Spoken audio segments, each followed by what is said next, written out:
Assalomu alaykum qadrli do'stlar, sizlar bilan men yana Tangirov Sanjar. Bugun qanday qilib eng yaxshi noutbuklarni sotib olishni o'rganamiz. Siz noutbukni xoh magazindan sotib oling, xoh uni qo'ldan sotib oling. Gap noutbukning tashqi tomonida emas. Bugun aynan siz sotib olgan yoki sotib oladigan noutbukni qanchalar yaroqli ekanligi haqida video darsga o'tamiz. Demak, 2014-yilning statistikalariga qaraganda, bu yili eng ko'p sotilgan va eng yaxshi deb topilgan kompyuterlar bular HP, Getby va Acer, Lenovo, Dell, Apple, Toshiba, Asus kompyuterlardir. Demak, bu kompyuterlar jahon bozorida eng ko'p sotilgan va muxlislar tomonidan eng ko'p qo'llab-quvvatlangan noutbuklar. Noutbuklarni sotib olayotgan paytimizda nimalarga e'tibor qaratishimiz kerak? Albatta, birinchi navbatda bu tosh, ya'ni protsessorlarga e'tibor qaratishimiz kerak. Agarda siz kompyuterlarda igra yoki bironta video ko'rmoqchi bo'lsangiz yoki katta programmalar o'rnatmoqchi bo'lsangiz, demak sizga protsessorlarni qancha katta bo'lsa, shuncha yaxshi. Ya'ni 2 gigahertzdan 1 gigahertz yoki 4 gigahertz shunga o'xshash kompyuterlarda gigahertz bo'ladi. Demak, siz agar igralar o'ynamoqchi bo'lsangiz, demak sizga 2 gigahertz menimcha yetsa kerak. Agarda siz ofis yoki biron joyda ishlasangiz, demak sizga 1 gigahertz yetadi. Endi esa kompyuterni tez ishlashiga yana bir narsa yordam beradigan narsa bu operativniy pamять, ya'ni DDR. Demak, hozirgi kunda noutbuklarda eng kichkina operativniy pametlar bu 2 gigabaytdan kichik va 2 gigabaytdan oshiq. Agarda siz video ko'rish va har xil saytlarda o'tirish uchun noutbuk olsangiz, demak sizga 2 gigabaytlik operativniy pamet shunchaki yetadi. Agarda siz biror bir igra o'rnatmoqchi bo'lsangiz kompyuteringizga yoki kattaroq igralar o'rnatmoqchi bo'lsangiz, demak sizga 8 gigabaytdan 16 gigabaytgacha bo'lgan operativniy pametlar yetadi. Demak, gigabayt bu operativniy pametimiz qancha katta bo'lsa o'shancha yaxshi. Yodingizdan chiqarmang, operativniy pametni o'rtachasi 4 gigabayt bo'ladi. Kompyuterlarni sotib olayotgan paytda eng kerakli narsalar albatta bu video karta.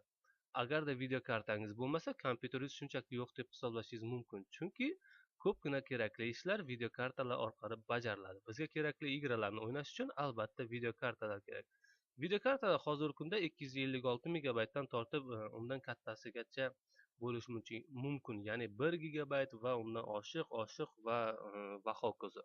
Demak, bizga o'rtacha video kartamiz 512 bo'lishi kerak yoki undan ham ortiqrog'i bo'lishi kerak. Demak, 1 gigabaytlar bo'lsa, xohlagan igralaringizni qotmasdan o'ynashingiz mumkin. Noutbuklarni sotib olayotgan payti yana bir narsalarga e'tibor bering. Ikki yon tarafida sizga kerakli bo'lgan DVD-ROM yoki USB, karta reader, ya'ni karta USB mayda kartalar sotadigan joylar bo'lsa, undan ham yaxshi bo'ladi. Demak, kompyuterni sotib olayotgan paytimiz biz e'tibor qaratishimiz kerak kompyuterni vidiga emas, ya'ni kompyuterni o'ziga turishiga emas, balki uni qanchalar ichida yaroqli ekanligiga e'tibor qaratishimiz kerak.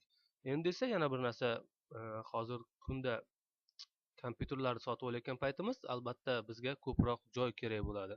Ya'ni masalan, ko'pchilik insonlarni men ko'rdim, kompyuterlarda juda ko'p MP3 va kinolar saqlaydi va shunga o'xshash narsalar saqlab yurishadi, ya'ni igra, ya'ni kattaroq programmalar.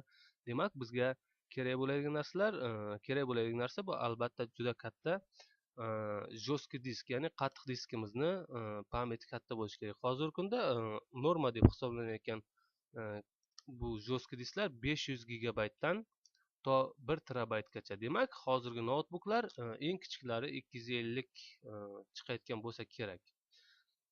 Netbuklarda undan ham kam bo'lishi mumkin, chunki netbuklarda igralar yoki biron nima o'ynashni hojati ham yo'q. Ular shunchaki ofislar uchun yoki o'zingiz bilan olib yurishingiz uchun chiqarilgan. Demak, bizni qiziqtirayotgan savol hozir dunyoda 75% eng ko'p ishlatilayotgan narsalar bular noutbuklar.